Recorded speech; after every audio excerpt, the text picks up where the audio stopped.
他们叫我废石，让我去嘎。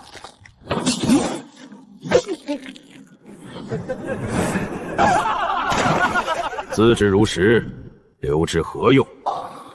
这就是他们给我的结局，灵根残缺，80年炼气，不过是一群井底之蛙。是废柴，且看我如何将这天崩死局搅个地翻天翻。我修炼80载，仍困在筑基期，同批弟子都能御剑绕中原30圈了，我非5分钟就得歇1个时辰，被全宗门嘲笑是废柴。掌门为了逼我走，默许弟子欺负我，可我偏是将种。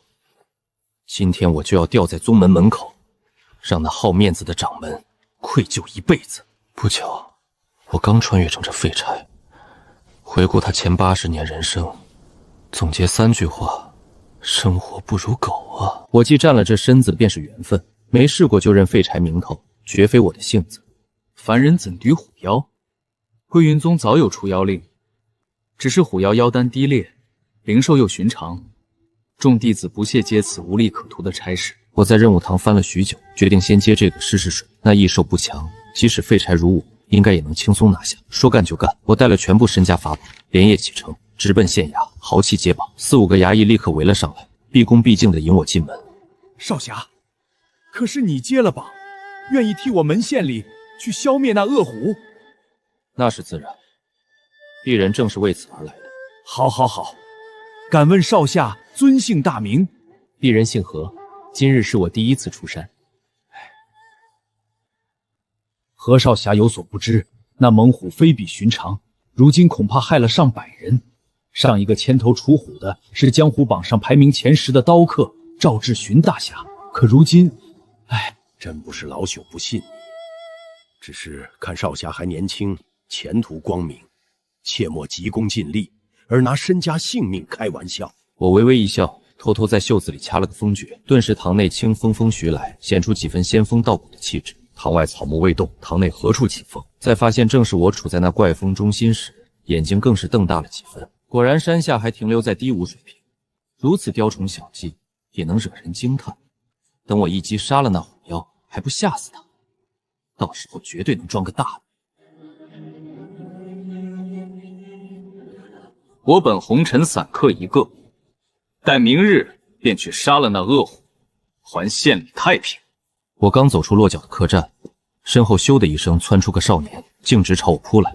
我侧身一躲，他扑了个空，没想到他又借势一滚，以单膝跪臂的方式扯住了我的衣角。你就是大家说的那位大侠吧？俺叫李三，家住县东头的柳巷，上面还有2个哥哥，下面一个妹妹。俺们家……小友，你找在下究竟所谓何事？大侠，你说话怪那啥的，俺没读过书，听不太懂。你找我干啥？哦，也没啥要紧事儿，俺也没见过什么大人物，所以想，大侠您要是不嫌弃，我带你逛逛。嗨，就这，不愧是孩子。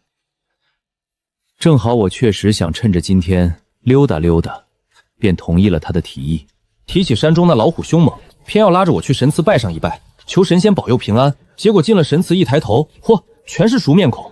神祠人满为患，前一批还没走，后一批又涌了进来。李三拉着我在人群中窜来窜去，终于等到了一个空着的位置，自顾自地跪下，嘴里念念有词：各位神仙在上，求求你们保佑何大侠这次一定能把那老虎杀了，保佑俺娘的病能好起来，保佑俺二哥今年能娶到媳妇。他说完又停顿了半晌，吞吞吐吐地补充了一句：也求你们保佑俺爹和大哥，希望他们也过得好。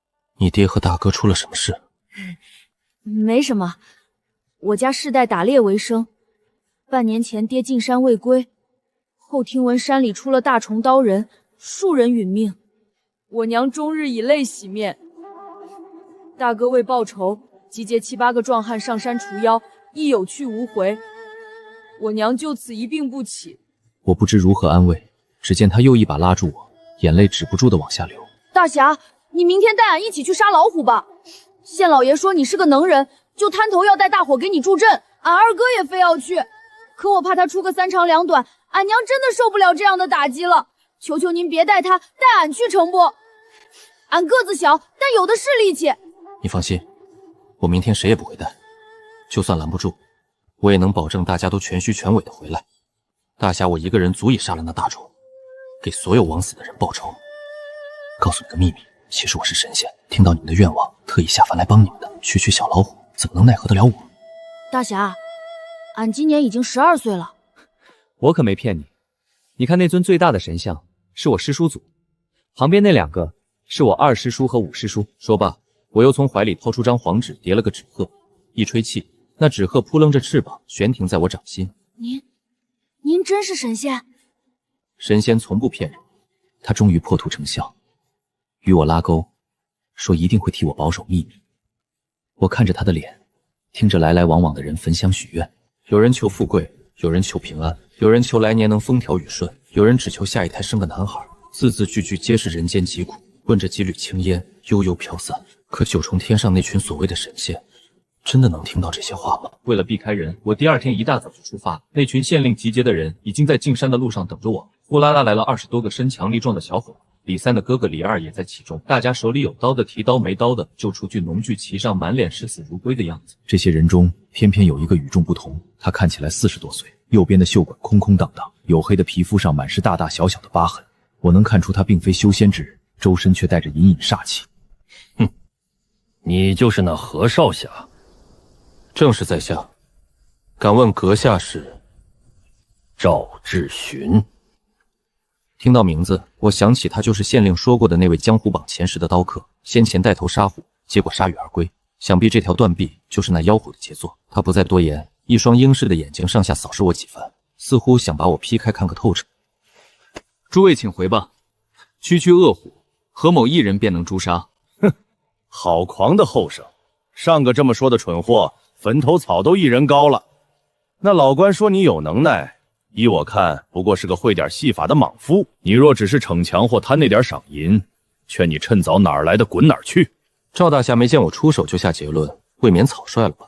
你既如此看不上我，不如咱俩过上几招。长剑出鞘，露出森森寒光。仙门的武器不知比他们的凡铁高上几个档次。好剑，可惜赶上你这么个主子，正好就让我试试你到底几斤几两。说罢，他单手持刀摆起架势，众人纷纷劝谏：“2位大侠，犯不上，犯不上，咱都是来为民除害的，可不兴内斗哦。”哼，到时候你要敢拖我们后腿，我就先砍了你。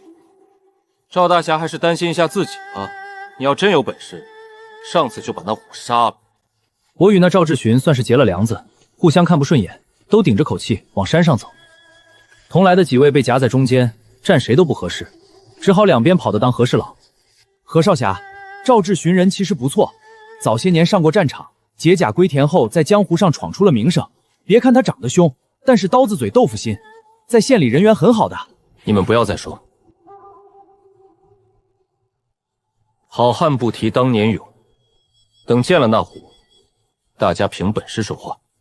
寻这妖气找恶虎不难，越近心越沉。这妖气远超任务堂标注的1、2阶，我暗自心惊，真动起手未必能赢。虽有几张保命符，硬拼或有胜算，却犯不上为之虎妖耗光资源。我还得回宗门，本就分得少，资源得省着用。打不过便跑，可带着这许多人，若一同遇险，必难保全。不如先将他们安置在安全处。你们在这里等着，我先过去看看。何少侠，我们不怕，咱共进退。遇到点什么事儿，还能有个照应。对，咱一起走。后生，现在不是逞能的时候。我有预感，那畜生比我上次见他时更强了。当时我们30个人齐上都没伤他分毫。他说了一半，突然戛然而止，其他几人也瞬间变了脸色，紧抿嘴唇，不自觉地吞了吞口水，冷汗顺着额头滑落。我感觉气氛不对，缓缓转身，正对上一双盆大的琥珀色眼睛。那虎妖身长数10丈，足像座小山，光是尾巴都有1人那么粗。此时正伏低身子，盯着我们方向缓缓靠近，俨然是猫科动物狩猎时的姿态。他怎么会？赵志寻也面色一变，但至少还维持着大体上的稳重。这畜生怕是吃人太多，妖力大增。若早几个月铲除还好，现在硬是放任他吃到了3阶以上的水平。你们走，我拖住他。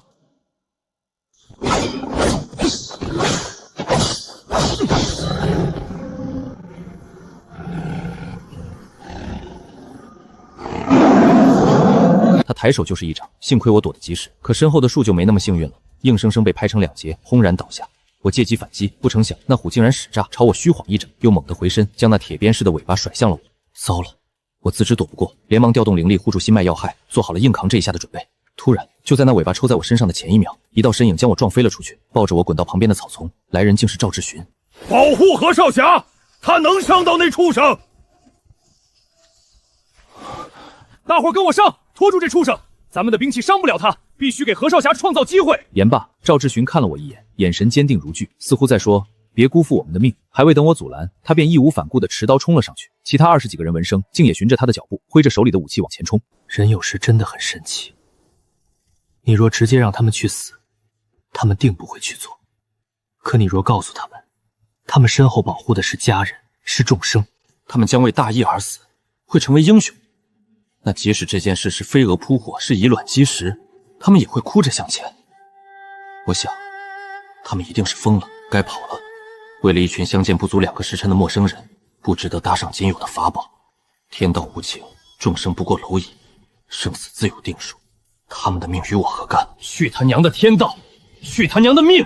我虚空一指，定住众人的脚步，没等他们反应过来，就将他们甩到我的身后。我答应过一个小孩，你们谁都不会死。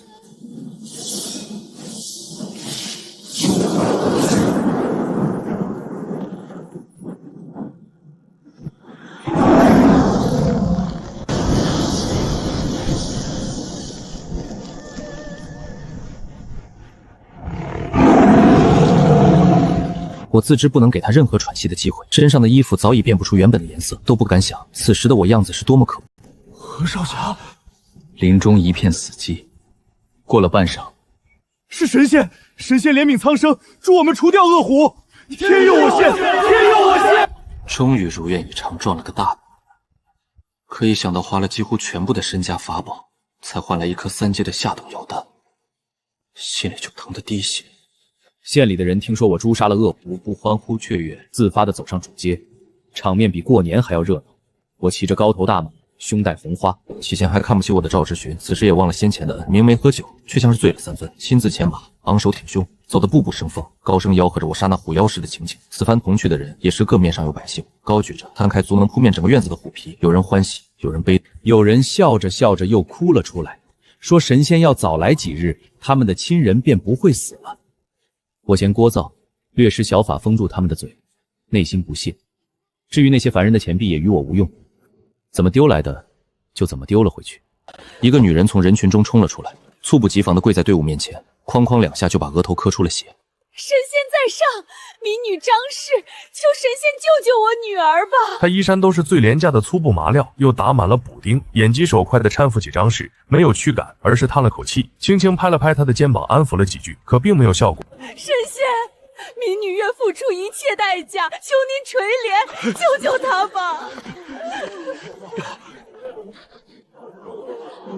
上仙，我家婆娘也是一时心急，才冲撞了您，千万求您不要怪罪。您大人不计小人过，就算罚，也请您罚我吧。他的是觉得道歉得不够诚恳，说话间又要带着妻子下跪。谁说要罚你们了？你们慢慢说，发生了什么事？2人见我俗月说，眼睛里瞬间有了光彩，激动到语无伦次，一边怕说多了招我嫌弃，一边又怕遗落了细节，结果半天也没能说清原委。你们先带路，带我先去瞧瞧你闺女，再慢慢解释。上仙，这一会儿再去也不迟啊，咱这么大队伍的人，都等着跟你回去开席呢。何少侠义气，愿意为百姓排忧解难，咱们等在这儿便是了。不必等我，大家该吃吃该喝喝，我去就回。说罢，我便随那夫妻2人一同进了巷子。徐家女儿徐乐然本是天资聪慧的孩子，10岁去神祠祈福后突然痴傻，夫妇2人散尽家产，寻医问医，求神拜佛都毫无办法。郎中断孩子活不过16岁，母亲张平走投无路，才冒险拦下我的队伍求我救命。一众百姓也跟着我一同前往徐家。听完夫妇2人的描述，不知为何，我隐隐感到不安。等真见到躺在榻上奄奄一息徐乐然，我不由得皱起眉头。这姑娘3魂不全，七魄离体，如今还能保持肉体活着到了这个年纪，可真算得上奇迹。神仙，求您救救她吧！我们就这一个闺女，实在不行，您拿我的命换她的命成吗？别动不动就跪，我也没说不救啊，我尽力试试。我轻点徐乐然的眉心，直接镀了一股真气给她。姑娘灰败的脸颊瞬间有了血色，气息也平缓起来。众人还来不及称奇，只见她长睫毛微动。我看着徐乐然失了焦的乌黑眸子，全然是具没有灵魂的空壳，心里知道我治不好她。这口真气顶进去，不过是勉强续上她2年阳寿罢了。我想说出实情，但看着她父母抱着她喜极而泣，喉咙里卡着的话就再也说不出口了。庆功宴上，我因徐乐然失魂之事心烦，留分身应付宴席，本体刚出门就被一个蹲着的人绊倒。哎，年轻人，走路看着点儿。这位小友可是仙门中的人？正是，在下何风，师承归云宗。敢问前辈是？不，前辈可不敢当。我本一介凡人，偶然窥得半分天机，但终究不得修炼之法。现在在街上给人算命解卦，你叫我王轩就好。哦，是你啊，你认识我？李三说城里有个算命不准的老神棍，就是你吧？你说的对，我算不准啊。我羡慕你有机缘有本事，我空有看透一切的眼力，却没解决问题的本事。明知妖虎为祸，徐姑娘失魂，也只能无能为力。我见了成百上千个和他一样的孩子，夺魂的是9重天的神仙，不是妖魔。他突然哑住，嘴角噙血。若不是我施法护住他心脉，怕是他今天就要交代在这儿了。果然如我猜想的那般，徐乐然的事与这漫天神仙有关。以我的实力修到寿元境，也绝无可能打得过他们，只能另寻他法。或许宗门里会有给人重铸魂魄的办法呢。次日，何风一早辞行回归云宗，百姓备了干粮银钱为我饯行，富户却不见踪影。我婉拒了物资，百姓一直目送我御剑远去才散去。不多时，我便回到了归云宗，门口安安静静，显得十分冷清。轮守的2个师兄昏昏欲睡，见我回来，撇了撇嘴：“你这废物什么时候出去的？活着浪费空气的玩意儿，还得烦我俩给你开门。等着。”这才调转环力，故意慢悠悠地打开了大门。没人注意到我回来，我直奔任务亭。耶，活着回来了！当初忘了提醒你，你那任务里的虎妖早就吃人吃得尽了街。不过当时寻思你要是死了也好，算给宗门省资源了。原来你们早就知道那妖物害人性命，为什么等那么久也不出手？凡人不过是蝼蚁，栽一死几万都平常。不过被妖吃了几个你就心疼，也难怪你在宗门最没出息。他不知用了什么手段，瞬间将我揣在衣襟内侧的那枚妖丹收到手上，搓磨一番后，又冷笑道：“我明说了，师兄弟都盯着这任务，想养肥虎妖再杀，哪成想被你这废物提前宰了。这垃圾妖丹你自己留着，我们都嫌占地方。”说着，他丢下妖丹和灵石。妈的，我能受这气？那记事的师兄没想到我竟然会不自量力的发起攻击，慌忙调动金光护体，轰！剑刃劈在金光罩的巨海，离下为个透明，传出去数百米远。我和他都一愣，紧接着只听咔嚓几声轻微的脆响，师兄的金光罩碎了。宗门是明令禁止私下内斗的，宗门管事长老赶来的很快，一下便出现在任务堂内。没想到扫视一周，见到是我后，气没了大半。我看你真是闲的，犯得着跟他交手自降身的。这些日子是不是疏于修炼了？金光罩都能被个废物打碎，丢人！师尊教育的是，弟子刚刚轻敌了。明天，不，今天立刻马上就加炼。我不服不跪，没等开口理论，长老就无视我拂袖而去。我心里怄得慌。那师兄也满眼幽怨，捡起地上的东西，直接怼进了我怀里。走，今天遇到你，算我倒霉行了吧？不行。那你还想怎样？要不我再给你磕一个？我不要别的，你掉金光护体，让我再打一次。不是，哥们儿，你有病吧？我没有理会他的拒绝，自顾自甩了甩长剑。刚刚两股力量碰撞所产生的冲击，震得我手腕生疼。可刚刚那股从我身上爆发的力量，分明不属于我。师兄拒与我交手后遁走，找他人切磋也只遭鄙夷。我独自探索体内暴涨的毅力，数月无果，却已有结的迹象，满心怕被反噬。我翻遍宗门藏书阁，没找到救徐乐然的法子，反而查到上古修士吞人神魂的邪修秘辛，惊觉孩童失魂的真相，最终烧了那本典籍。原来这世间妖吃人，神也吃人，只是神仙吃得更科学、更讲究、更不露痕迹罢了。我第一次对我的仙途产生了迷茫，心里想着大道无情，可又实在放不下那群无辜百姓。他们只是在努力活着，他们究竟有什么错呢？至少我不想变得和那群吃人的神仙一样。但转念又一想，我可是个废物，我怎么配合他们一样？我在归云宗又待了半年，靠着宗门灵气自身修炼和那股毅力，顺利筑基结丹，寿元超500载，同阶修士9成能赢，可依旧被宗门视出废柴，无人在意我的成长。最终我决定彻底离开这里。神仙不管蝼蚁死活，我管。蝼蚁敬我如神，那我便去当他们的神。临走前，我把灵石全换成了凡人能用的仙草，又手抄炼器秘法准备给王轩，悄无声息离开宗门。凭如今的实力，不到半个时辰就到了。刚入城100步，就被百姓认了出来。神仙，是您吗？真的是您吗？您回来了！大家快来呀！保佑咱富平县的神仙回来了！有人当即就要跪拜，直接被我一道法术隔空定住了身子。我谢各位父老乡亲厚爱，此番回来便不走了。寻到住处后，大家有困难可找我，我能帮必帮，但谁也不许跪我，不然别怪我生气。百姓听过我的话后，窃窃私语起来。过了良久，才将信将疑的点了点头，但行为仍然拘谨，不敢朝我靠得太近。我知道他们仍然怕我，不过没关系，可以慢慢来。上仙回来了，老夫真没想到有生之年还能见到上仙您。大人近来可好？您太折煞我了。得知您要寻住处，我用您当初拒领的楚虎赏银，在城里给您置办了房产，还让全县人记下位置，就盼着您日后回来有落脚之处。我惊喜这省了不少事，忙让县令带路。见是配套齐全的3进大宅，我严拒了他安排仆佣的提议，又向他打听王轩的下落，有东西要给对方。哦，您说王半仙儿，他呀早就过世了。他说如果您回来的话，有东西给您。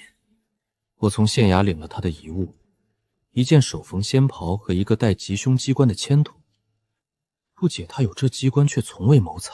我在仙袍夹层发现他写给我的信，他早知寿元将近，谢我为他抄的秘籍，却无福消受，说我有大造化，再三叮嘱我千万别和神仙作对，他们一直在天上盯着我们。我感到身上一阵御寒，似乎真的有眼睛就悬在我的头上。我才知王轩卜算造诣不浅，正好奇他算命不准的恶名由来。本打算去找徐家夫妇，用琢磨出的草木精灵修炼之法，试试救徐乐然。还没出门，徐家夫妇就带着女儿和吃食登门，见到我便激动不已。上仙，听说您回来了，这都是咱自己家做的酱菜和腊肉，不知道您吃不吃的习惯。之前咱家闺女承蒙您照顾了，来，乐安，快谢谢神仙。徐乐然眼神依然浑浊，没有半分反应，随着父母摆弄，才能做些动作。别为难孩子了，二位找我有事直说就好了。上仙，我们想斗胆替这孩子向您求个机缘，就是上仙您庇佑，保了这孩子一条性命。我们本不该再奢求什么，眼下火孩大事继民，我和信密替你带10年和孩子的吃煞，怕是好不了了。眼下我和孩儿他娘身体还健康，能照顾他，可10年后100年后呢？我们实在没办法才来劳烦您，怕痴傻的女儿嫁出去被人欺负，只求您在我们100年之后，让她少受些苦，送她来与我们团聚。他二人如此大费周折，只求这些吗？不用多说了。何公子，先前我既然答应要救这孩子一条性命，自然是要帮到底的。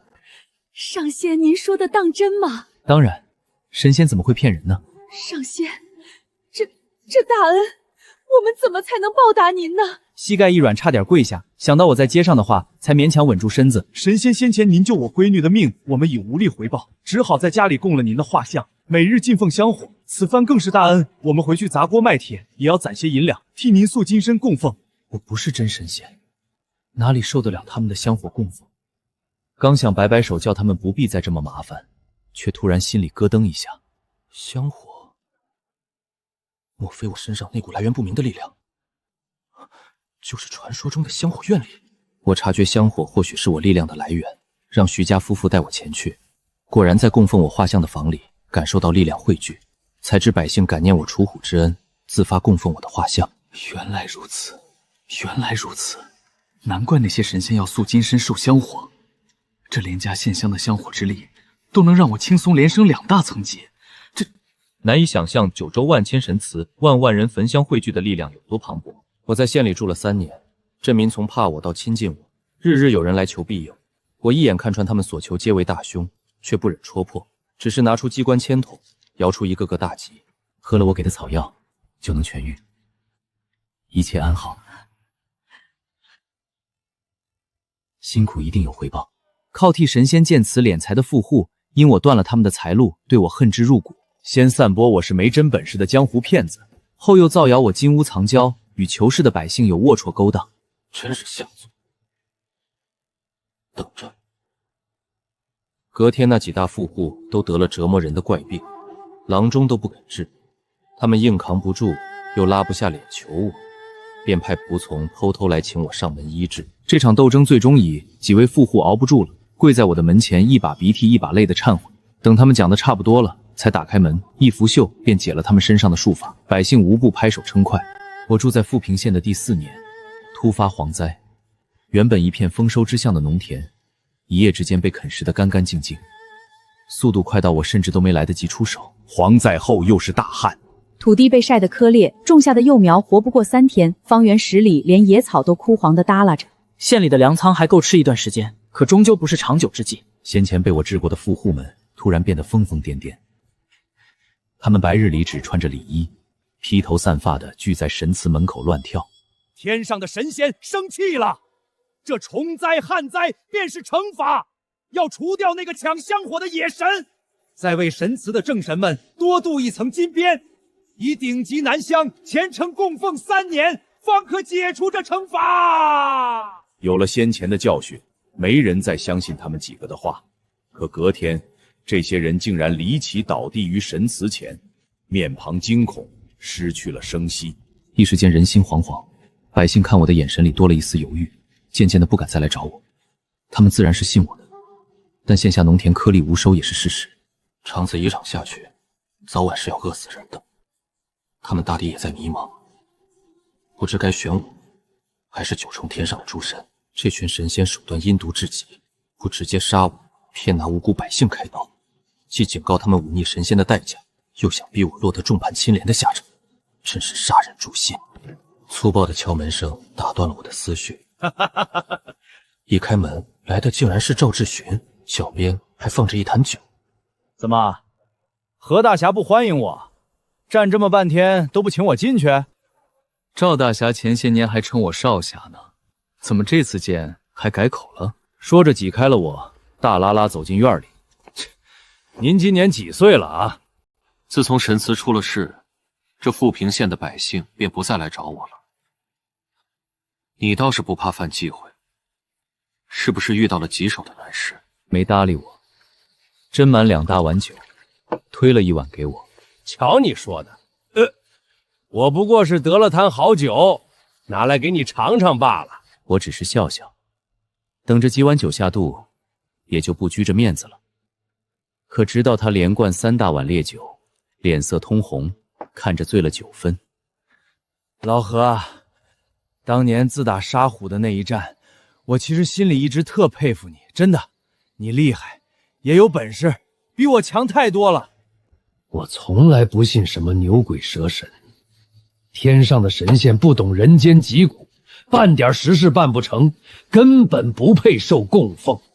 县里的传言我都听说了，你这些年为县里做的事，大家都心知肚明。我只认你，只要是为了百姓好，上刀山下火海我都陪你。我心领了你的好意，可这事绝非儿戏。天上的神仙是真实存在的，我若孤身一人，豁出性命也敢和他们斗上一斗。可我身后是全县百姓，我不能替他们做决定，更不能拿他们的性命当儿戏。你既然说了不替百姓做决定，那你倒是去听听百姓的意思啊！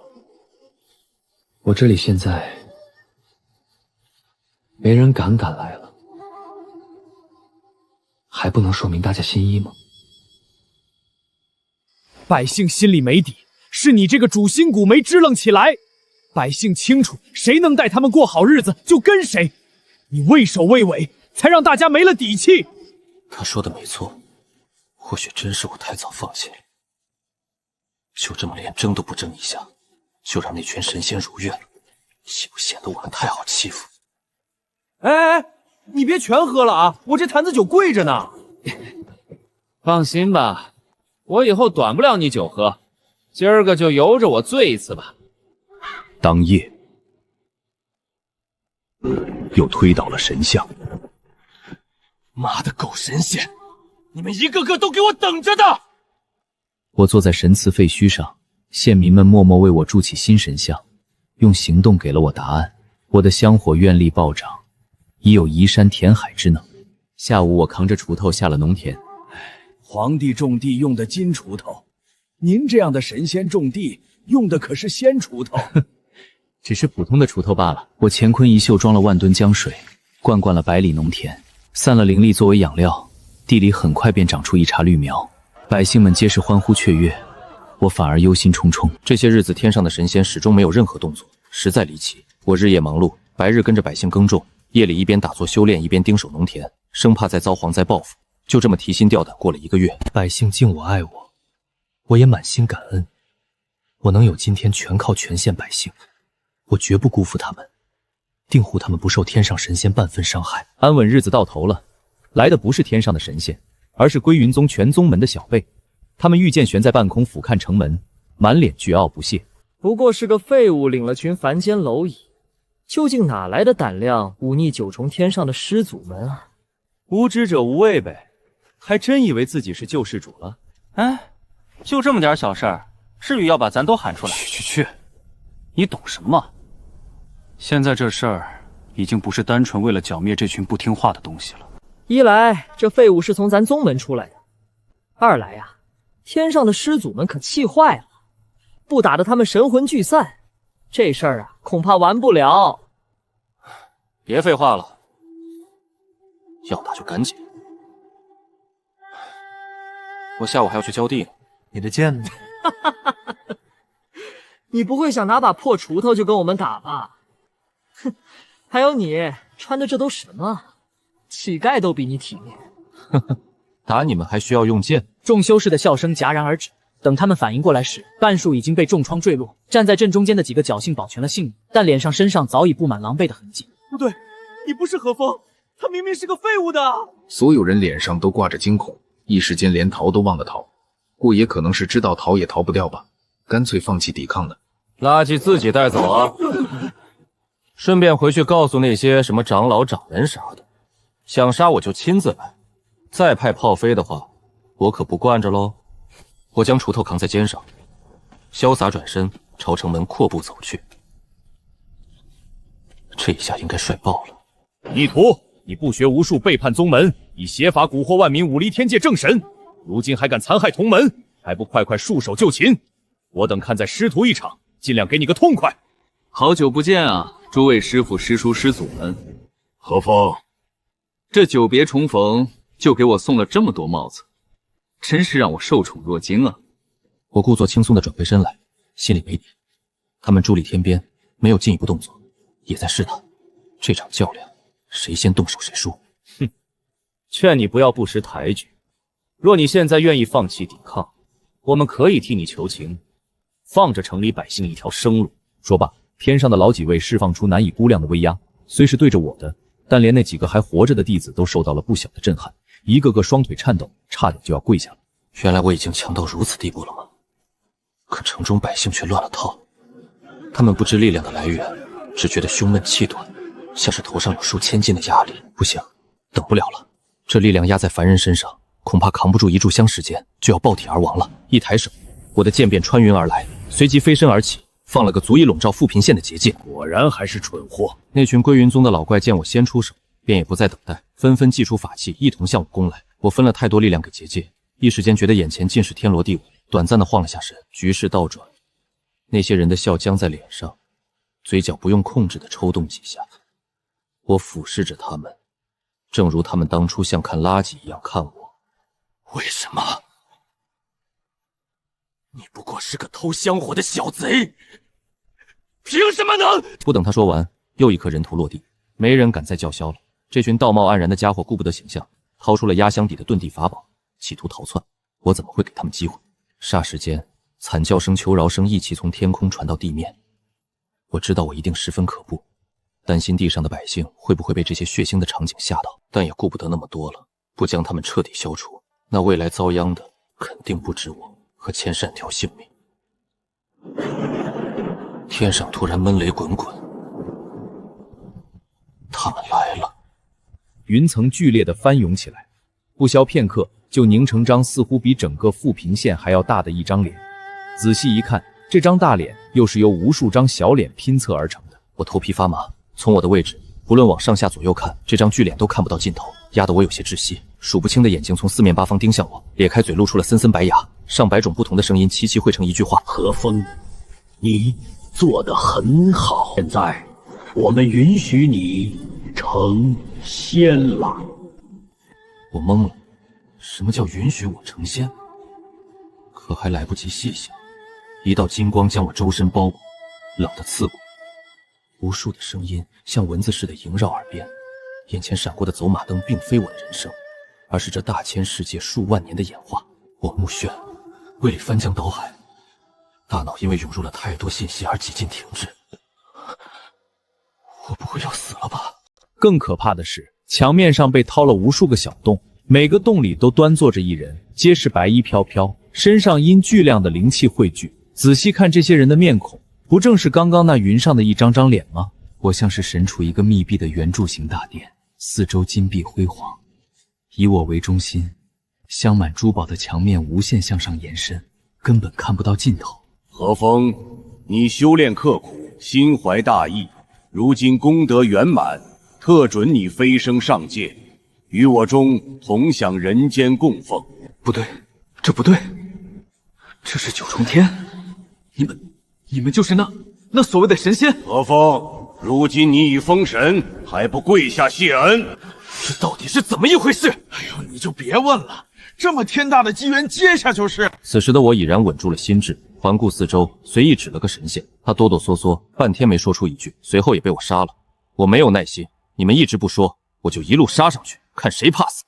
就在我准备再杀第二拳时，天上的那道声音又开口了。他想知道，就告诉他吧。我明显听到周遭的神仙都松了口气，看来他们也不是不想说，单单不敢罢了。我又指向了一个神仙，这终于得到了回应。自首位至高神飞寿今已过数十万年，后人循着前人秘法开宗立派，每千早便有新人飞升。如今下界宗门垄断了修仙资源，靠天赋联姻固化传承，几代下来飞升概率大增，天界早晚会人满为患。他们想打破这个局面，又不愿承担杀生的因果，便要在下界找个替他们干脏活的人，那个人就是你。周围的神仙们赞颂我，恭喜我，恭喜何风上神，何风上神真是年轻有为。而层层往上，离我越远的神仙越没有任何情绪。我质问那几个从归云宗生的熟面孔，心里真的没有半分愧疚吗？天道谁能说清？那些死了的，全当没造化。我又问其他人，为了挑选我这颗棋子，为人间降下诸多灾祸，于心何忍？人间本就该疾苦，不然如何衬托神界极乐？若蝼蚁都能轻易幸福，何必要历经万苦的修仙？万万没想到，心中悲凉，竟是靠着笑声释放出来的。真相你也知道了，快趁着上神没生气，赶紧跪下受封啊！这宁当凤尾不当鸡头的道理，你肯定懂。成了神，就能光明正大的受人间香火了。我今天就算是跪了，又能怎样？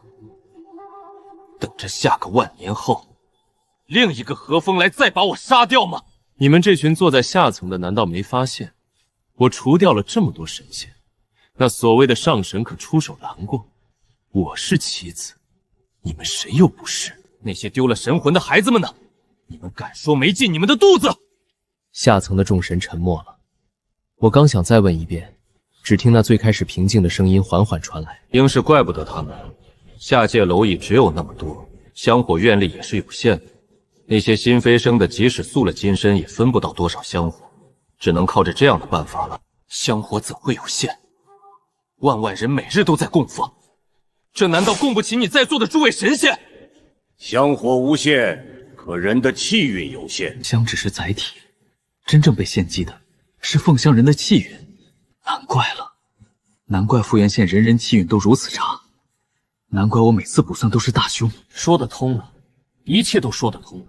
你们这群卑劣的神，自诩高高在上，一边嫌弃着蝼蚁卑微，一边又将蝼蚁反复碾压，榨干了所有价值。所谓神界极乐，不过是把本该属于人间的一切都占为己有罢了。真该死啊！你们这些受过香火的，每一个都该死啊！我不知道我能走多远，但既然知了真相，我便不能再坐视不管。我要砍下这诸神的头颅，我要还这世界一片朗朗青天。